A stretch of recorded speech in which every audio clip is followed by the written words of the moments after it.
Ndabasuhuje. Itsinda rya tekiniki ry'u Rwanda na Repubulika Iharanira Demokarasi ya Kongo byemeranyije ku ngingo ngari zigize amasezerano y'amahoro hagati y'ibihugu byombi nyuma y'iminsi hari ibiganiro byaberaga muri Leta Zunze Ubumwe za Amerika. Ku wa 18 Kamena nibwo ibiro bishinzwe ububanyi n'amahanga muri Amerika byatangaje ko impande zombi zemeranyije ibikubiye mu masezerano agomba kuzashyirwaho umukono n'abaminisitiri ku wa 27 Kamena 2025 imbere y'umunyamabanga wa Leta Zunze Ubumwe za Amerika ushinzwe ububanyi n'amahanga Marco Rubio. Umujyanama wa Perezida Trump ku bibazo bya Afurika Masad Boulos yatangaje ko yishimiye kuyobora ibiganiro by'iminsi 3 byavuyemo amasezerano y'ibanze bikozwe n'itsinda rya Repubulika Iharanira Demokarasi ya Kongo n'iry'u Rwanda.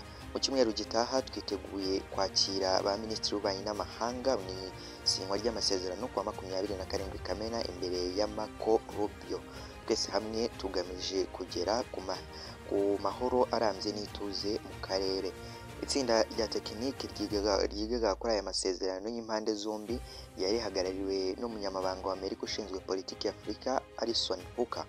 Ibiganiro by'iri tsinda byamaze iminsi 3 bibera i Washington DC, byakorwaga hashingiwe ku masezerano agena amahame aganisha akarere ku mahoro yashyizweho umukono tariki ya 25 Mata 2025 na Minisitiri w'ububanyi n'amahanga n'ubutwererane Ambasaderi Olivier Nduhungirehe ndetse na Therese Gayikwamba Wanya wa Repubulika Iharanira Demokarasi ya Kongo. Mu byemejwe harimo kubaha ubusugire bwa buri gihugu no gukumira ibikorwa biganisha ku makimbirane, guhagarika imirwano, kwambura intwaro, kwakira imitwe itwara gisirikare itari iya leta, gushyiraho uburyo buhuriweho bwo kugenzura umutekano, gufasha gucyura impunzi n'abavuye mu byabo imbere mu gihugu.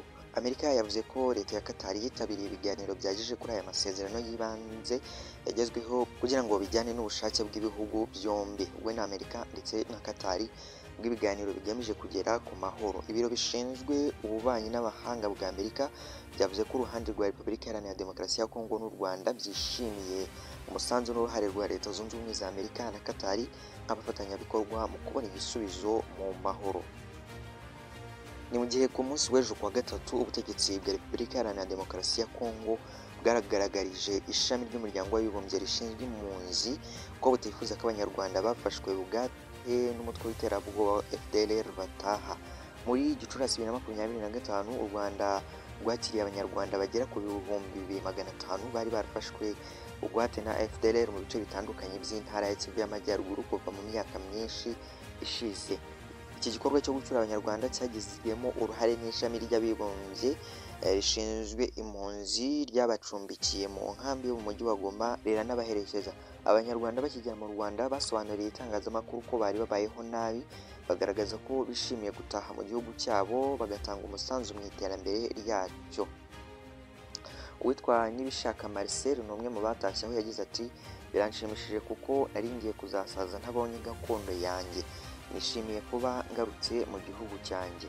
Ku 17 Kamena 2025 Minisitiri ushinzwe uburenganzira bw'ikiremwamuntu muri Repubulika Iharanira Demokarasi ya Kongo Chantal Chambu Mwavita yahuye n'umuyobozi mukuru w'iri shami ry'abibumbye rishinzwe impunzi Philippe Grant, amugaragariza ko gucyura abanyarwanda leta yabo itabigizemo uruhare ari ukubangamira ikiremwamuntu.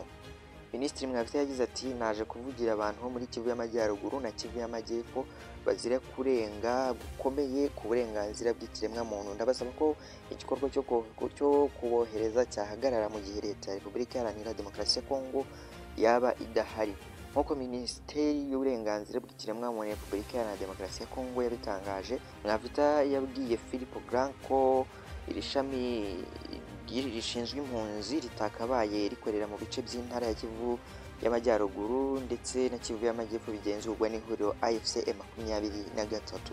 Leta ya Repubulika Iharanira Demokarasi ya Kongo yifatanya na FDLR mu rugamba rwo kurwanya AFCM 23, yagiye ikora ibishoboka byose kugira ngo uyu mutwe w'iterabwoba urusheho kuba wagira imbaraga. Mu byo ibufasha harimo kuyiha intwaro, ibiribwa, imishahara no gukora ibishoboka kugira ngo abanyarwanda baba mu burasirazuba bwa Kongo badataha kuko aribo ukuramo abarwanyi bashya.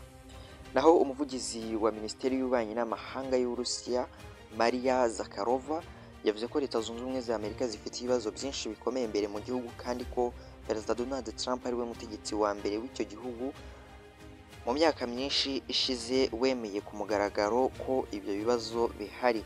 Ibi Zakharova yabigarutseho mu kiganiro yagiranye n'umunyamakuru Rick Sanchez ku wa 18 Kamena 2025 ejo. Zakharova yavuze ko Uburusiya bugifite icyizere nubwo ari gike ko cyo kongera kuzahura umubano na Amerika, bitewe n'uko Perezida Trump byibura yatangaje ko ku mugaragaro ko intego ye ari iyo gukiza Amerika aho kwivanga mu bibazo by'imbere mu bindi bihugu. Ati kera kabaye habonetse umuntu winjiye muri White House utavuga ibindi bice by'isi cyangwa ngo yivange mu bibazo by'amatsinda atandukanye yo ku migabane itandukanye. Niwe wa mbere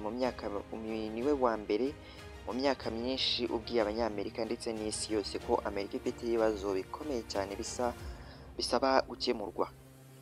Uyu mugabo yari afite byose: amafaranga, izina, gukundwa, burumbuke, umuryango, byose yashakaga. Yabaye na perezida, yashoboraga kuvuga ngo kuva ubu ndibera njyenyine, ariko yagarutse avuga ko azongera kwiyamamaza atari ukubera amafaranga, izina cyangwa gushimwa, ahubwo ari ugushaka gukiza igihugu cye. Ibyo bituma mbona icyizere cyiyongera. Mu gihe rero na Minisitiri w'Ububanyi n'Amahanga n'Ubufatanye Mpuzamahanga Afurika y'Epfo Ronald Lamola yatangaje ko guverinoma iteganya gufata icyemezo cya burundu mbere y'uko uyu mwaka urangira ku bijyanye no gufunga ambasade ya Israel iri i Pretoria. Ibi Lamola yabigarutseho ubwo yasubizaga iki kibazo cy'umudepite w'ishyaka EFF Vagil Gerichke wamubajije ibyakozwe kugira ngo hashyirwe mu bikorwa icyemezo cyafashwe mu Gushyingo 2023 n'inteko ishinga amategeko yo gufunga ambasade ya Israel muri icyo gihugu cya Afurika y'Epfo. Lamola yavuze ko ibiganiro n'inzego bireba byarangiye ndetse ko hamaze gutegurwa inyandiko igomba gushyikirizwa inama y'abaminisitiri kugira ngo ifatweho icyemezo cya nyuma. Minisitiri Lamola yagaragaje ko ambasade ya Israel muri Afurika y'Epfo isanzwe yaragabanyirijwe imikorere ku buryo idakora ibikorwa bya diplomasi, politike n'ubukungu nk'uko bisanzwe, ahubwo ikora gusa imirimo isanzwe ijyanye n'ingendo n'ibyangombwa nka za viza gusa. Yongeyeho ko kugeza ubu nta gihugu cy'amahanga cyangwa igitutu icyo ari cyo cyose kiri gushyirwa kuri guverinoma ya Afurika y'Epfo ngo igire icyo ikora binyuranyije n'ubusugire bwayo. Ku bijyanye n'ibihano by'ubukungu, Lamola yavuze ko hakiri ibiganiro muri guverinoma byaba bigamije gushyiraho ibihano by'ubukungu ku gihugu cya Israel, ariko ko hakenewe ubufatanye bw'ibindi bihugu.